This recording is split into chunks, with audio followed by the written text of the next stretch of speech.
বাবা মানে নিজের শরীরের কথা না ভেবে কেবল আমাদের জন্যই ভেবে যাওয়া। বাবা মানে বাইরে বেরিয়ে তিনি টিফিন খায় না, ভাবেন ওই টাকায় সন্তানের জন্য কিছু কিনে নিয়ে যাবেন।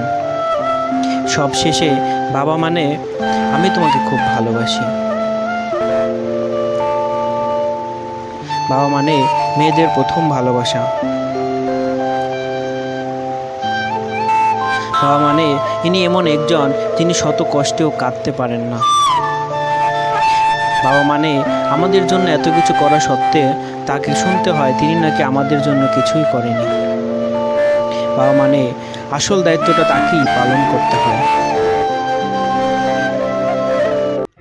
Please subscribe, press the bell icon, like, comment, share.